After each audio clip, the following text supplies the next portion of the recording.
Laurie, good to see you again. Thank you, my friend. Thank you, thank you. This is my second time on the island, Right? right? Yes, we did this back in June. We for the did. book festival, We did. And it was a lot of fun. And I have to say, I was about to board a plane for Syracuse, where, of course, your incredible Speak is set. And I was reading Speak, because trying to, get up to speed. And it was just an incredible experience. You have this ability to imaginatively get into the heart and soul of someone that is very specific, but with whom you immediately connect. Thank you. That sense. And it also seemed, this came out in 1999. 99, almost 20 years ago.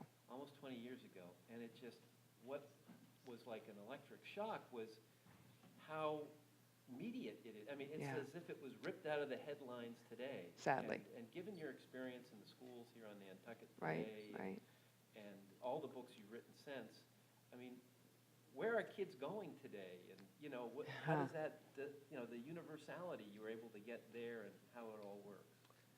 Well, Speak is my first novel. Oh, hang on, was he doing it?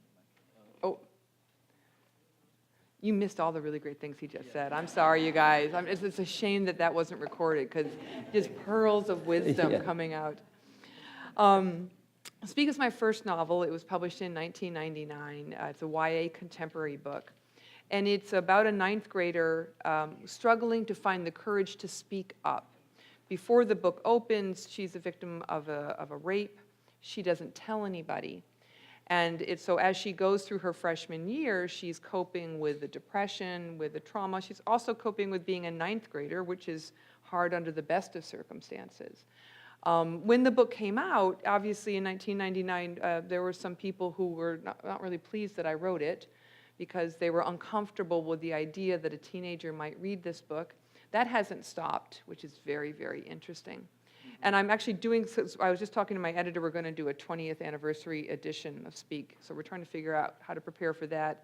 And the graphic novel version of the book is coming out in February. So I've been thinking a lot about what has changed and what hasn't changed in the past almost 20 years. And on the one hand, we see California moving to consent-based sexual policies, so you have to get a yes from a potential partner instead of just maybe a no. And we're having conversations with kids about consent. We talked about that at the high school a lot today. And that consent has to be sober, which comes as a surprise to 16-year-olds. Sober, I always say as a mom, you should probably not have conversations with potential future sexual partners unless you actually have your clothes on. Preferably with a table between the two of you, less distracting that way. So it's easier to have those kinds of conversations than 20 years ago. We've seen in the past couple of weeks, thank goodness, there are some positive things to social media, the whole hashtag #MeToo, with victims of sexual violence around the world using social media in the wake of Harvey Weinstein finally getting dragged the way he should be, hopefully off to jail someday.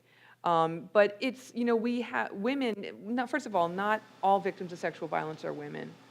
And the men and boys I've talked to who've had to deal with that trauma, they find it even harder, I think, sometimes than women to speak up and get the kind of support and love that they need and deserve. But we've been such a shame-based culture for so long here.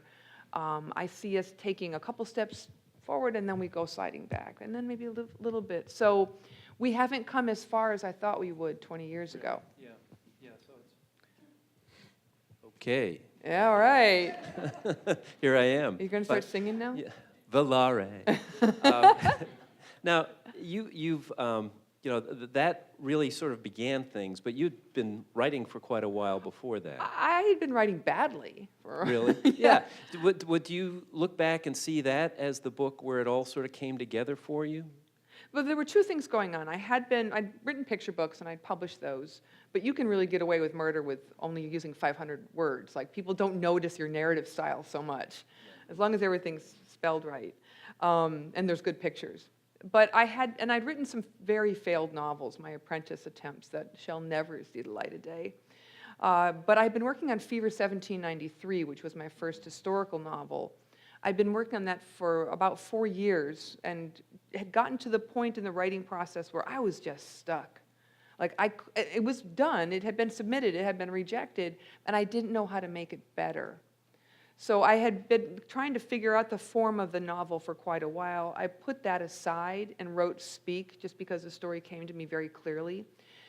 The early draft of Fever was the third-person point of view, and Speak was a very strong first-person, unreliable narrator. And how did that come to you? In a nightmare. I had a Did it? bad, well, I mean, this is partly my story. I was sexually assaulted when I was 13 and didn't tell anybody for 25 years. And what was happening, looking back on hindsight's always 20/20, my oldest daughter had just gotten hit by the puberty stick. And like overnight went looking, she was a 12-year-old when she went to bed, and she looked like she was 22 at the breakfast table. And whenever your oldest child goes through that, man, that's a scary day. You're just like, oh, geez. And so that's probably what led What to. kicked it in, Yeah, yeah. and I realized I had to start dealing with my stuff. But so the writing of Speak and Fever in my head are always kind of tandem, because the books taught each other how to be told. Right. So you then wrote Speak in a Yep. rush, pretty much? Well, a year. I Yeah. don't think that's a rush. Yeah. But it was Speak was written 4 to 6 in the morning. Every day I'd get up. So I think what was exciting, because every once in a while, it doesn't happen with every book, I don't know about with you, but some books are just, got to go to work and you got to write the book, and it's a good idea and you're going to do a good job. But other books wake you up at 4 o'clock in the morning because you're hungry to get to them. Right. So you when it's hitting you, you get up at 4 a.m.? Oh, yeah. Yeah, like a bolt. Yeah, and Yeah. it's like, well, I need coffee at that point. But, Yeah. And then write for 2 hours and then go on with your day? Or? Well, back then I had a day job and I had kids. Yeah, And yeah. then, and these days, if I'm home, because we travel way too much, but if I'm home and the kids now have all got houses of their own,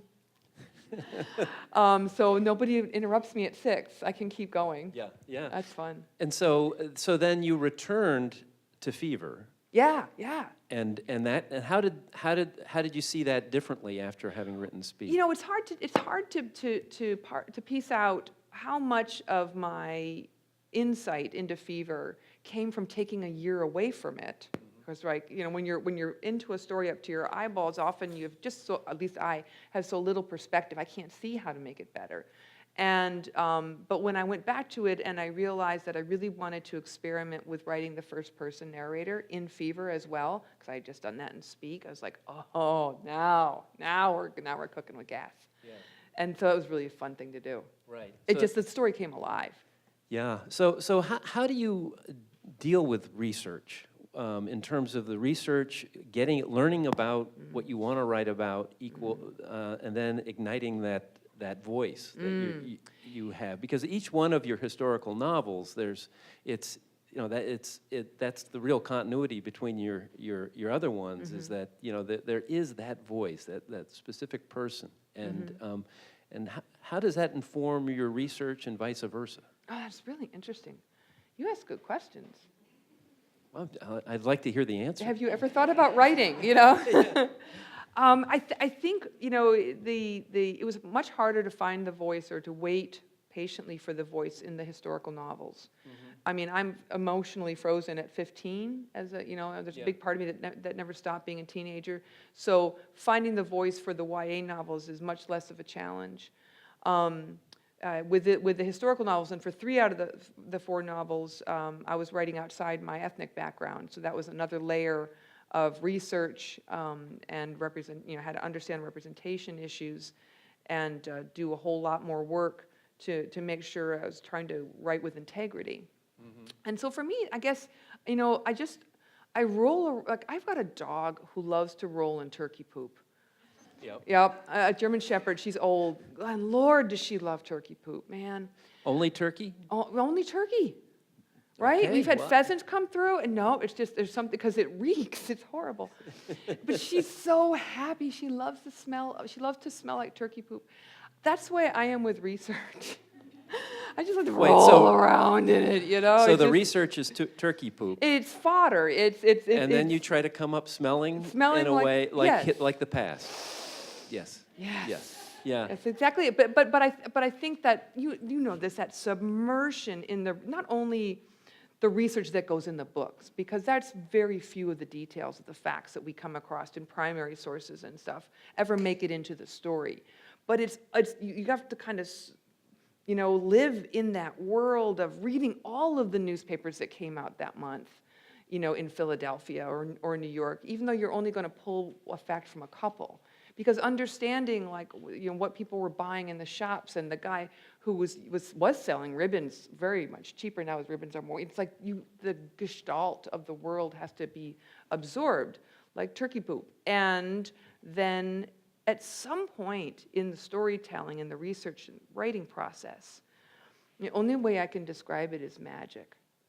Yeah. That's when the voice comes. Right, and the voice comes, and it feels magic in terms of you're channeling something? Yeah, it takes my breath away. Yeah. When I start to hear it, and don't get me wrong, I wish that my characters would dictate entire novels, and that's never come close, but I always know that that's when it's time to start writing, is when, because like lines drop into your head, right? Maybe it's from the gods, the writing gods, they love us. And a line will drop into your head, and I hear it, and so that's how I So you feel hear it. a voice? Yeah. Yeah.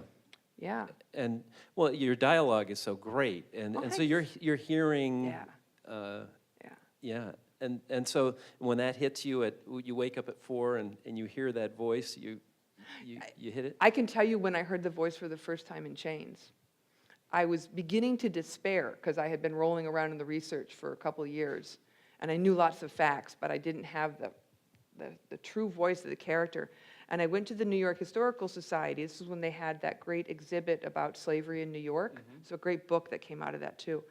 And they had a sculpture in the front of this exhibit made of very, very thin silver wire. And it was a man and a woman who had bundles on the back. They had been held in slavery and they were escaping. That was sort of the story the sculpture was telling.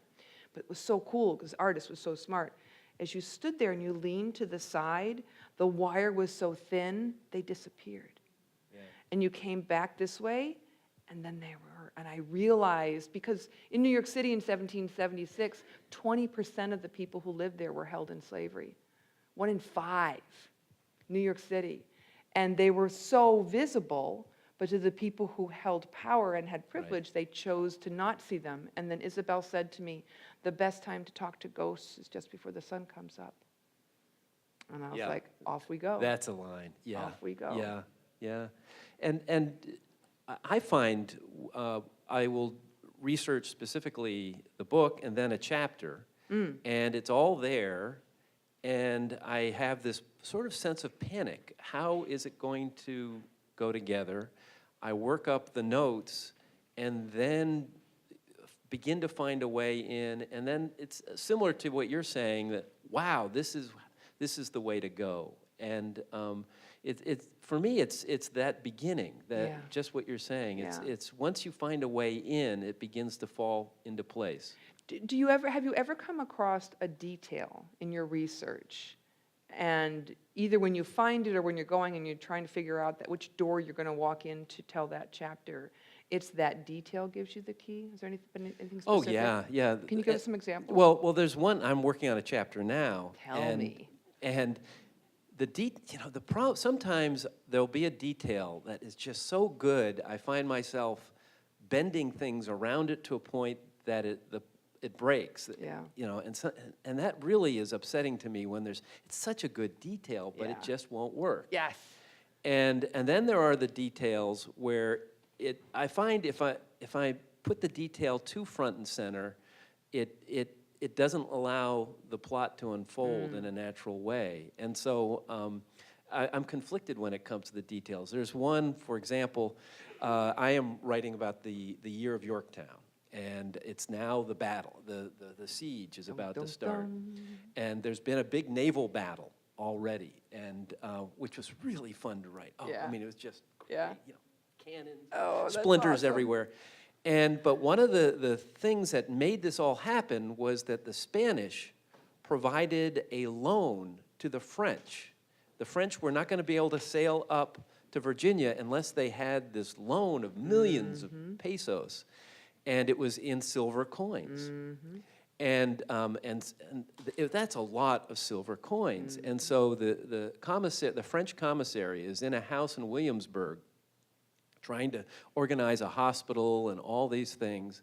And the barrels of pesos are right beside him when suddenly the floor collapses because of the weight of all the loan. I mean, and this is just such good, and and he falls in, and he doesn't know what's going on, and talk about the weight of his, anyways. The weight of history, right? And the weight of all this stuff, and it's those kinds of things. It's the surprising details I find that really. So anyway, so I'm trying to figure out, and may end up just being in my notes.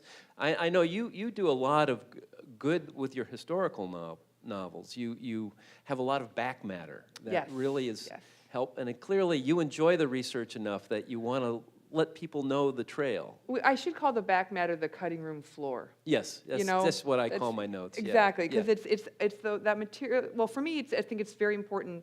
Because I know that the kids reading my book are probably going to remember that book better than they remember their textbooks, which is why it's super important to have the books read by historians and make sure that the facts that I'm conveying are accurate, or as accurate as you can ever be with history.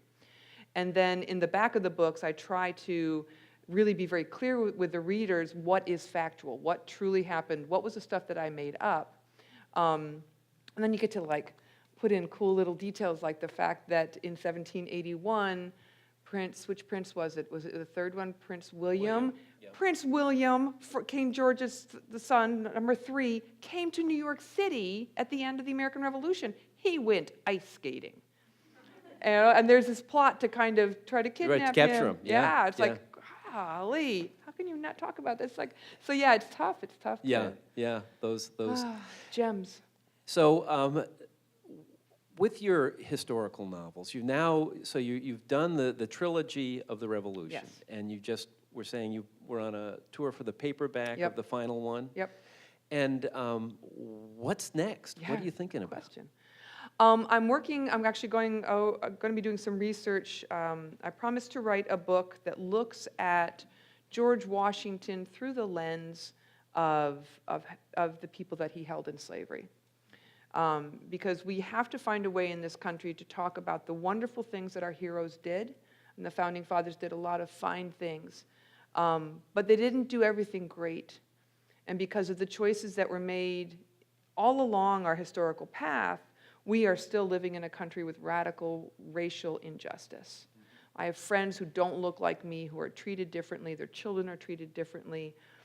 Our fathers came back from World War II. My dad got a GI loan. Their dad couldn't. My family didn't get redlined. And these inequities that I think one thing that social media helps us with is that we are learning about each other in ways that many places, if you're living in an isolated area like where I used to live up north, that's a challenge. So I know, and people how the choices that George Washington, for example, made affected popular culture and affect people's thoughts. So I'm struggling with the way to tell this story that will honor all of the people who lived at Mount Vernon and all of their labors, and tell the story in a way that's accurate and fair and maybe eye-opening. So that's the big challenge for me right now.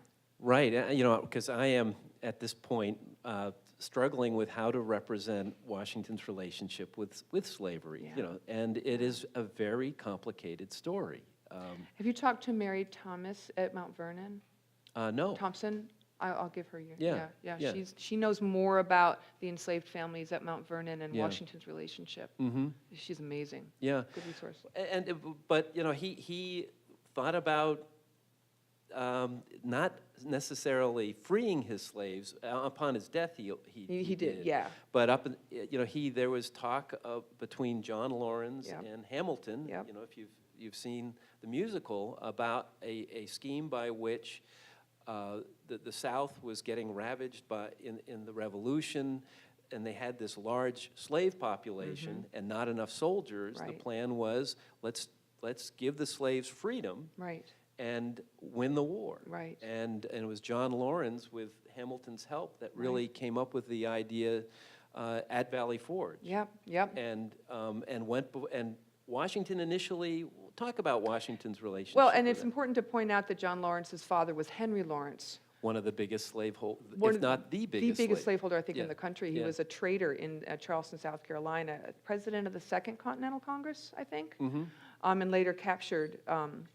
And John wrote to his father and said, "Dad, this is what I want to do." And his dad wrote back and went, "Yeah, no, you really don't want to do that." Not very supportive of it. And, you know, and Washington, I think that wonderful group of young men, you know, his family. Washington used to call those young men his family because I think he did look upon them as a father or an uncle. I think they you know, I don't know that I can find evidence in his writings. We know that Lafayette was also a part of this. Lafayette was kind of, he said later in life that he wasn't sure that he would have, I'll get the quote wrong, wasn't sure he would have fought this war if he didn't know that it wouldn't free everybody. He was appalled by slavery. And Lafayette and Washington explored if they could maybe buy land in the Ohio River Valley, and because Washington was concerned if he just freed people, they'd be victimized. And he had a responsibility to help them transition into life. I think that listening to those men, to Lawrence and Lafayette and Hamilton, you know, you can just see them, right, late at night, you know, having a glass of wine and tossing around these ideas, which must have sounded so radical to Washington's ears. Washington, remember, in September of 1775, I think that was the date when he ordered all the men of color out of the Continental Army. And then the British said, "Oh, if you are an enslaved person and you join us, we'll free you." Yeah. And weeks later, Washington goes, "All right, you can come back."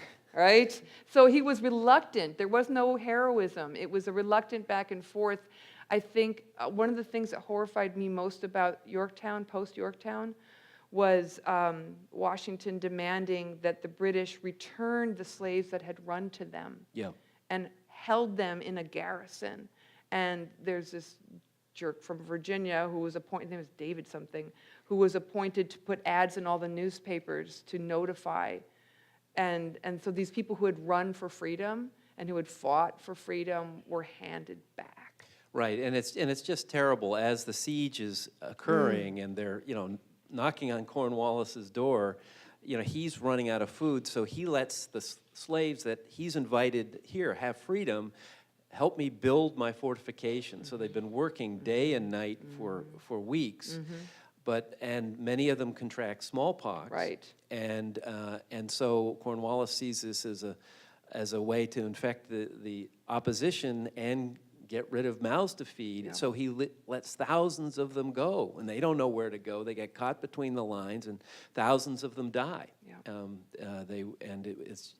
Horrific. You know, it's horrific, and I think, but it's so important for people to realize that the battle that won the right to have the Declaration of Independence is, you know, that instills that ideal, was fought in terms that were nowhere near what we see as the ideals this country should Correct. live up to. And Correct. it's a tough story to write about truthfully and not lose, you can't get completely cynical about it, I think. No. Washington and Jefferson, Jefferson, his relationship with slavery was even more onerous. It was, yeah, but absolutely. both of them realized that if they didn't deal with it, Yeah. they were, Jefferson says we have the wolf by the ear, Right. and we don't dare let him go. Right. And because they knew it was going to tear the country apart at some point. And it continues to. And it continues to. It continues to. I think when I'm talking to children, I'm always looking for a way to give them hope, give them something to build on. And so I like to talk about, because by the time you get to to Yorktown, I forget if it's 20 or 25% of the Continental Army is men of color. And this was an integrated fighting force. This is the last time our army was integrated until the Korean War. You did have the Rhode Island Battalion that was a mixture of mostly men of color and Native American men. But within all the other regiments, you had, these were the Band of Brothers. And it's interesting, on my website, I've started a new page called heroes, not hate, because we're having a rash of empty pedestals in America. And I have a list of a number of fellows and some women who deserve statues and deserve to have schools named after them. And it's really interesting to follow the careers of some of these African-American veterans after the war. Because they go back to their communities, many of them, and become really significant guys. James Fortin and Paul Coffey in Rhode Island. And they're businessmen, they are leaders, they are veterans, they sacrifice for their country. And in New England, what we see is some of those friendships and relationships that the soldiers had. That's what I think. This is my theory, is that that's what helps change the hearts and minds in the Northlands. And Massachusetts obviously leading the way and outlawing slavery state by state. So we did do it. One of the worst things that happened after the American Revolution was the invention of the cotton gin. In Virginia, after the Revolution, you actually have a softening of a lot of rules. Manumission becomes legal in Virginia in the 1780s. It's wonderful correspondence with Washington and some of his neighbors in Virginia. He had a neighbor, Robert Pleasance, who actually freed everybody. Yeah. And then his relatives sued each other for a long time after that.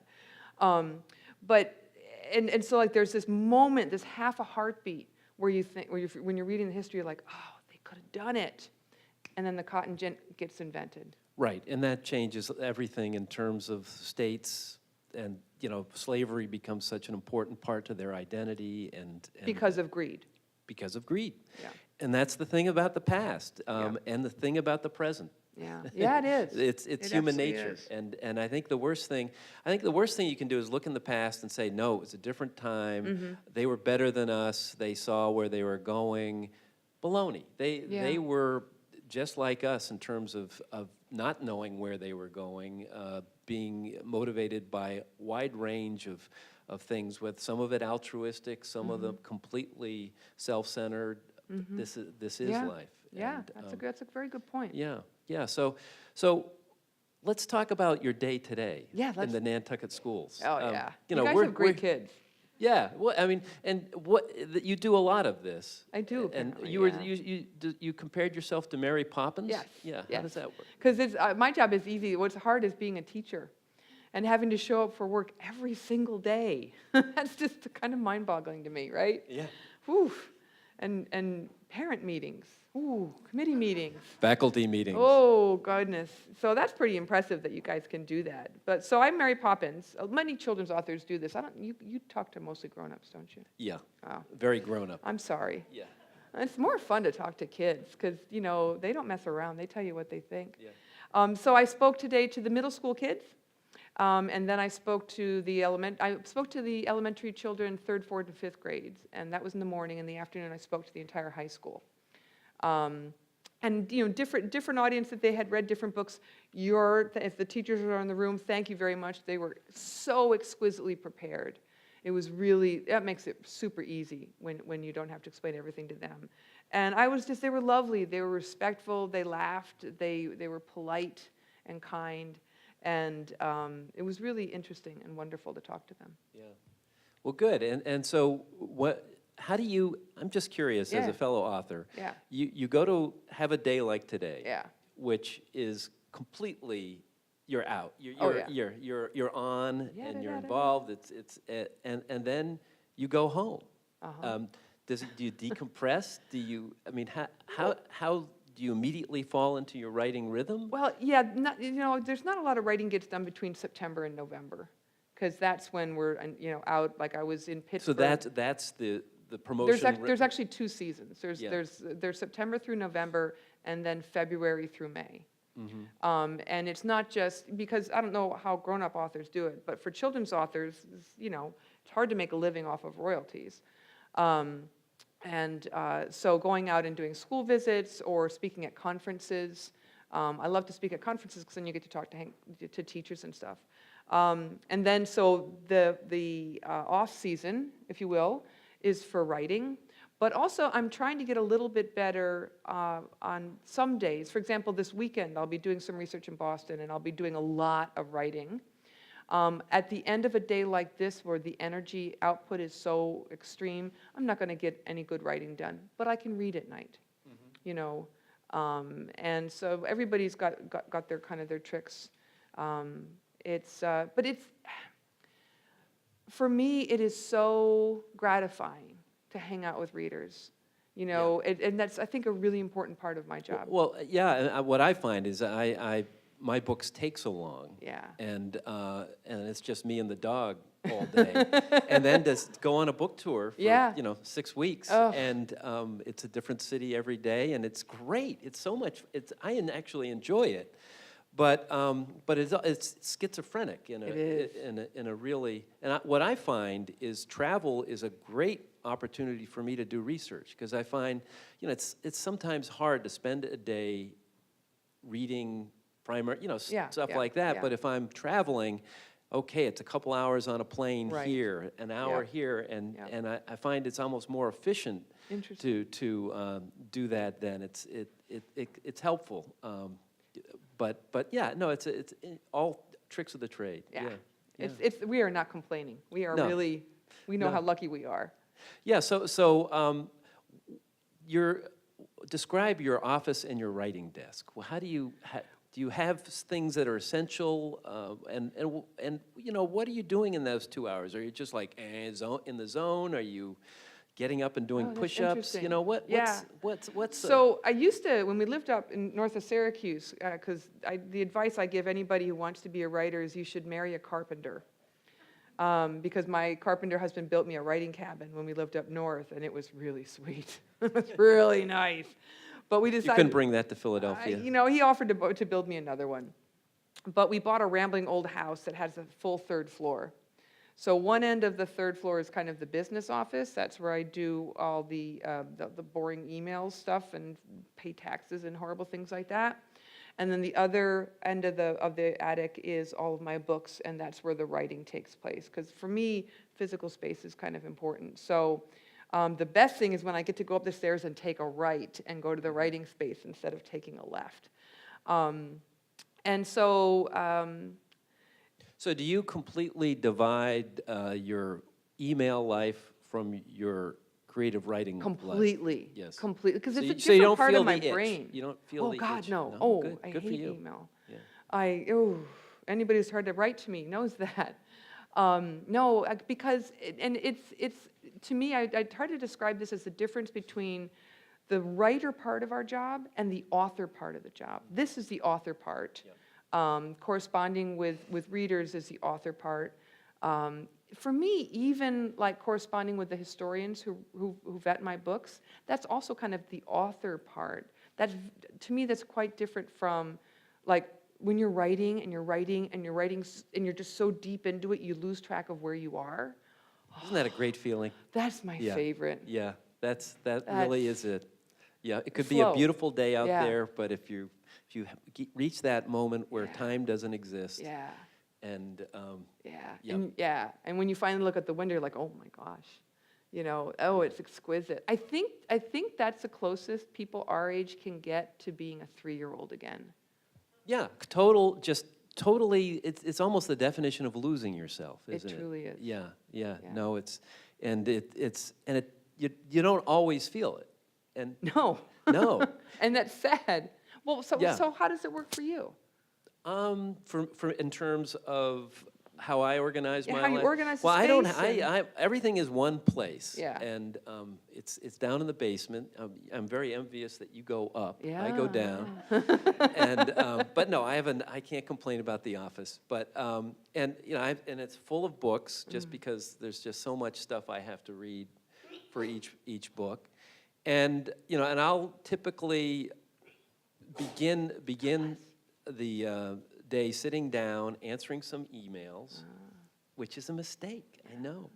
But I don't know, it sort of gets, because, Steinbeck used to begin by writing letters in the Did day. he really? To kickstart the process. And Interesting. I don't know, I find that okay. Okay. And the problem is, though, that just then creates a correspondence that Yeah. can then, but what I find is that 75% of my time is research, Yeah. note-taking, and then organizing the notes to the point where when I'm actually writing, that the part of the chapter I'm writing the notes are in my head Right. rather than something I'm thumbing through. Right. And it just requires a lot of intense sort of mind meld Yes. with the material.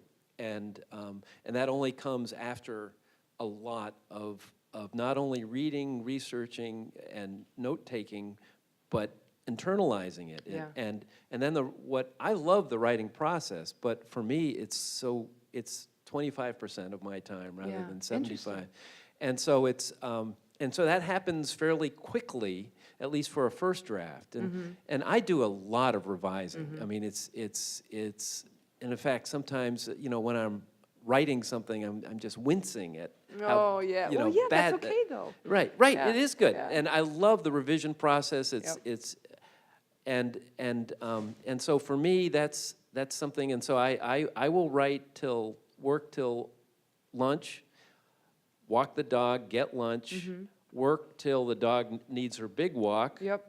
Do that, and that's an hour where I'm walking, Yep. and I find that's where my best thinking is. That's where Yeah. everything I've been working on, I just sort of working through, and I don't want to walk with anyone. I just Yep. want to just sort of think about it, and then come back and work until Melissa, my wife, comes home, and which can be between 6 and 7 or later sometimes. And so that, for me, it's breaking up the day, because I find when I come back to the desk, you just have a new perspective. Do you have the experience that you're tussling with how to put this fact into something, or the organization of a chapter, and you're like, whoa, you got your teeth into it, and just it's not working, and as soon as you walk out the door, it's right there. As soon as you start moving, Yeah, it comes to yeah. you. No, movement is important. A dog gets you, because Yeah. my problem is I'll just sit there the whole day, Right. and then you get stale. And I Yep. think it's a process of sort of mixing it up Yep. and seeing it afresh. Yeah, nice. And what is your, you write revision process? How does that work? My first drafts are a hot mess. That's what I told the kids today. They are messy, and I wouldn't even there's not a lot of narrative structure in them. There's chunks of dialogue, because dialogue comes pretty easily to me. So if I'm hearing the characters, I was so relieved years ago when I was reading Stephen King's book on writing, and he talked about how, he'll see one scene, and then he'll see another scene a little bit later, but he doesn't know what joins them together. So he types XXX, put something here. And then he just jumps, like, oh, I can do that. That's awesome. So a first draft has a lot of that. It has I can see the Because you don't want to markers. lose that vision of something down the exactly, line. Yeah, exactly. get it on paper. Yep. And it often takes me writing the entire first draft to really understand the emotional arcs of the characters. Because I start with my YA stuff, I'm starting with something about the lives of contemporary teenagers that's challenging and really hard for a lot of kids. And I tend to be very angry about these things, because boy, do our kids put up with a lot. And so I do a lot of reading, and then I'll start to hear the voice. But I'm really often floundering in terms of not really having a plot, but there's many feelings and lots of dialogue. So do you find yourself inventing characters, or? Oh, yes, I go along. As you go along, Oh, just to yeah. sort of fill in the how do I get from. Yeah, exactly. And then I'll get to the end of the book, and usually what happens, because my subconscious is my smarter part, is the subconscious will toss up some image systems. Yeah, King calls them the boys in the basement. Although I like that. Yeah. And yeah, I see them as like messages in a bottle from a foreign shore. And there's image in Speak, one of the great image systems is the tree, also closets and mirrors. And that comes out without me thinking about it in an early draft. And then as I, kind of look at the cool edit, it's, you write in heat and you revise with coolness. And I'm like, oh, I can see how I can expand this and kind of weave it into the fabric of the story, hopefully to create something that has a little bit of literary depth. With the historicals, it's a little bit different, because I have the plot. It's what happened in history. And I have to figure out how I make the characters interact with historical events. Yeah, but you have to pick what parts you're gonna, That was hard. Yeah, Oh, because man. you know what's gonna happen, but there's so many different ways to tell And that. I wrote these great chapters about the Battle of Oriskany, Oh, yeah. Oh, my. Oh, they're on the cutting room floor. I might have to like do a little small Right, I chat was going to book of say those. that, yeah, and that Oh. was your hometown, basically. Yeah, pretty much, yeah. It's really dreadfully small battle. But they didn't think it was It was small. yeah, Yeah. it was horrible, Yeah, yeah. Herkimer got his leg shot off. It was awesome. Okay, so how do you, do you physically, do you print out a chapter and then scribble on it, or do you revise on the computer, or a mixture? I have a hard time revising on the computer. I don't know if it's a generational thing. When something's on the screen, it looks nice. So I apologize, I should be planting trees. I tend to print things out. My secret writing tip, though, is that towards the end of the writing process, when I think I've made it as good as I can make it, but I'm sure that I've missed something, I will actually record myself reading the entire book. Did we talk about this last time? No, I No, don't we think didn't. So I will record the entire book, make my own audio book, and then I don't look at it for like a month. And then I'll sit down with a printout of it and my nice earphones, and I'll listen to myself reading the story out loud. So it's the first time I've heard the story read, really, from page 1 till the end. And my ears will catch mistakes that my eyes don't see anymore. And having the printout in front of me allows me just to do it page by page. And that process can take days.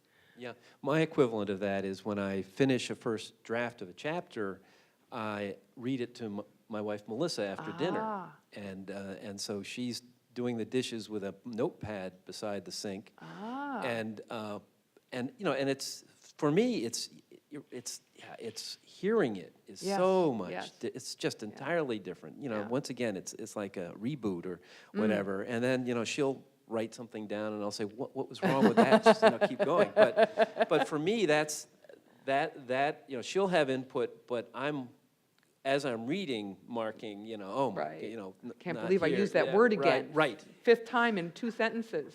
And that's where the computer is helpful now, where you can, find, the one word that you keep using. And, over and over. Yeah, over and over. Can I ask you a question, though? So you're really writing and revising chapter by chapter? Yes. Oh, yeah, yeah. No, each chapter for me is its own entity. That's fascinating.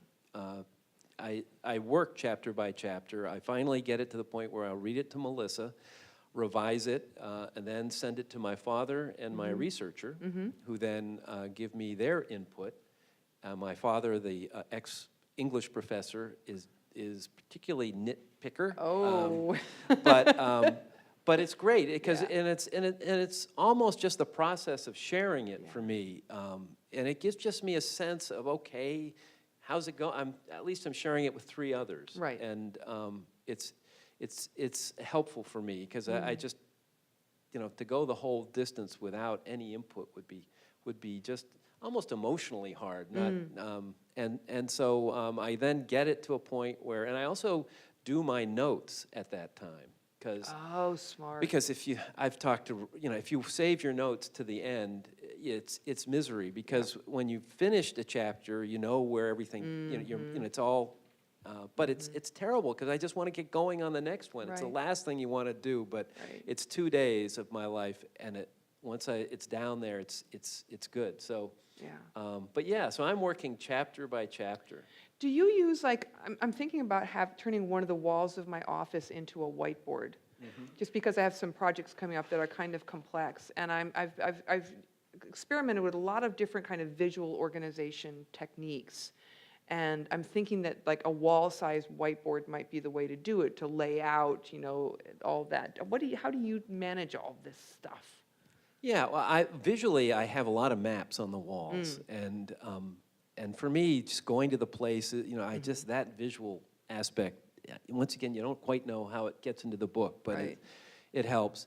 And I make outlines for each chapter, each part of a chapter, and they could be on a whiteboard. They're on, pieces of paper, but, and then I have, for each book, I'll get, I have a bust of Washington now on, stuff like that is helpful. But the hardest thing for me is just, given the volume of books I have, is then remembering where they all are. And, so I'll roughly organize them like a library but then, I know I have it, but damn it, where the heck is Yep, it? yep. And the worst thing I can do is try to clean up my office, because then No. I lose the trail No, of, no, of where never. it is, yeah.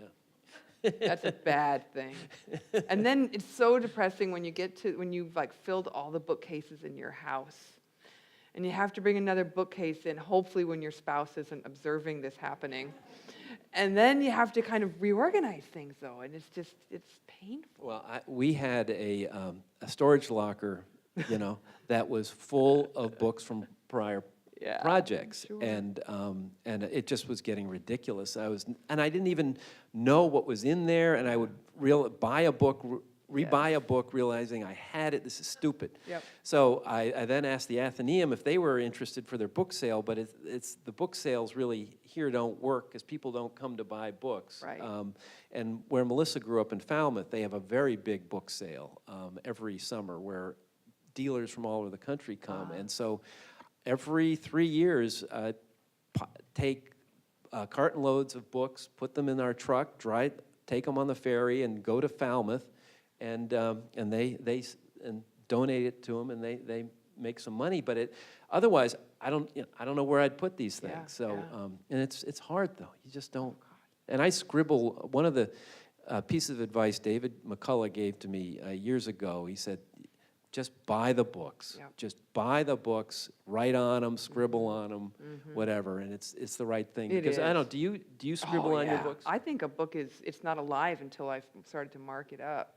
When people, it's like, okay, somebody's a friend, like when they sleep over at your house and then you see them in the morning, they see you and you're in your pajamas and your hair is like that, and it's like, that's when you know you're friends, right? That you know that you're friends with a book when you start scribbling in it, and you drop your coffee on it, and there's crumbs from a donut, and yeah. Yeah, do you get heated in your discussion, what you write in a book? Oh, my gosh, yeah. Yeah, I once found the books I wrote in college, and I just didn't remember. I mean, Yeah. and it's exactly what I'm doing now. I Yeah. just had, big exclamation marks, Yes. wrong, Yes. that kind of stuff. I So can't believe you're still saying Right. that. Yeah, yeah. Well, listen, this has been great. Well, should we turn it over to see if Yeah, anybody else that'd be has any super good, questions? yeah. Please. Heaps on Come you on, guys. anybody out there? Oh, Oh, light. lights are up. Yes. I'm kind of curious to know what your students who you spoke to today Yeah. had what their concerns were with their children. Well, it depends on the age we talk about. So the elementary school kids, depending on the grade, read one of two of my nonfiction picture books. I've got one called Independent Dames, about 88 girls and women who played important roles during the Revolution. Another book called Thank You, Sarah, which is how Sarah Josepha Hale from New Hampshire kind of led the way to creating the national holiday that is Thanksgiving. So they wanted to know, like, well, how did you get interested in it, and what were the facts, and this and that. Fever 1793 is what the fifth graders read. That's an epidemic that hit Philadelphia. George Washington was president, Alexander Hamilton, secretary of the treasurer. So America was this baby country, and this epidemic was terrible. And the kids, they want to know. Some of them want to know about the science in that book. I think for those younger kids, understanding the historical context is a challenge. I tried to help them a little bit today in terms of this is when the Revolution happened, this is when the Civil War happened, and then these are the things in the middle. And you could see them just going, is it true that they bled out of their eyeballs? Their thoughts were in a different place. With the high school, though, it was interesting because we talked about Speak. All of the ninth graders in the classroom from the beginning of the year read Speak. They just finished it. And it was on summer reading for the rest of the school. Speak is commonly taught across America in 8th or 9th grade is the grades where it's most commonly taught. And it opens up fantastic conversations about sexual violence, the concept of consent, the idea that you have to have somebody's permission before you touch their body. I've spoken over the years to tens of thousands of survivors of sexual violence. And that's not a conversation you ever want to have to hear from your own children. So I was really impressed with the way that the kids wanted to talk about these things. And they wanted to, they lots of, there was obviously a little bit of squirming going on in the audience, but their questions for the most part were really thoughtful and intelligent. So quite different audiences, quite different books, but a lot of heart involved from all the kids. Yes. You mentioned earlier that some of your works have been censored. Oh, yeah. You want to speak to that? Sure, yeah. My dad used to tell me that I should write thank you notes to people when they censor my books because it increases book sales. There was a fellow, my favorite book censor has a Dickensian name. He's Wesley Scroggins. And I kid you not, he lives in He lives in Liberty, Missouri. And he went before the school board and demanded that they revise their health curriculum. They take out my book and Kurt Vonnegut's book and all other things that he disagreed with. This man's homeschooling his children, for the record. But he called speak pornography. And that just got me all kinds of fired up. So the nice thing about Liberty, Missouri is that they let me write an op-ed. And so I got to say things like, any grown man who considers the rape of a 13-year-old pornographic has larger issues than what the kids in his community are reading for school. But what I've found over the years, because he's kind of the exception to the rule. Obviously he has a lot of political motivation and maybe some stuff in his life to work on. But usually what I see when my books are censored are parents who I have a lot of love and respect for. They're parents who, like me, was terrified when my kids got to 9th grade and they realized how big the culture was and how scary and how high the stakes were. And as a parent, you can't control, internet porn or all this other horrifying stuff, but you feel like you have the ability to go to a school board meeting and say, I want that book taken off the shelves. And so I've learned over the years to respect and honor parental love. And there's a way to do that while still disagreeing to my dying breath with them, because we have the First Amendment to the Constitution. We have a Supreme Court case in 1982, Pico versus Island Trees Schools, that backs us up, that says government cannot remove things like that. Parents can choose for their own children, that's their responsibility. But another parent can't choose for my child. And another parent shouldn't be able to influence the decisions of the educated teaching staff and administration staff of a school who are supposed to be the experts in these things. So it just is continuing to go on. A school district in the Panhandle of Florida, Dixie County Schools in the Panhandle of Florida, just issued a directive saying that there will no longer be books that allow profanity or anything that's considered inappropriate. And wait till the ACLU is about to come knocking. And it's just, we have a lot of educating to do in this country about so many things. So I live in Washington, and I'd say some of us are deeply concerned, as are Americans across this country, about our state of democracy. Both of you are writers who've done deep dives into history. Of course, as they say, we do repeat it. What is a perspective from both of you who've gone really deep and into the past, and then yet are visionary looking to the future? Do you have any kind of sense of where we are as a country and what we should be doing as we are moving forward? Go ahead. No, I've been blathering. It's your turn. Well,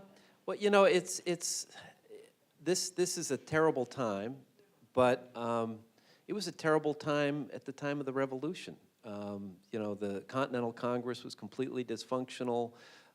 Leaders had completely lost their way. We only won because the French helped us. And the Spanish. And the Spanish. And, it really wasn't working. People didn't look around and say, oh, we're going for independence and liberty. It was a mess. It should have just fallen apart. And for reasons that we're still trying to figure out, Right. It didn't. And, yes, we have a challenging situation now. I tend to be a total pessimist, but the one thing I have some optimism about is the strength of our institutions. And we've been around now a long time. That there's never been a time where it seemed like we had it figured out and we're on the right track. We just go through times where it's worse. It seems worse, and it's bad. We've never had had this specific situation. But, you know, I think the important thing is for people to be involved. The way I always thought, you know, this country's been born in a revolution. Every generation has its own revolution. Then the stakes will always be high, and they will be for everything. And it will not come through completely in the right way. This is a democracy.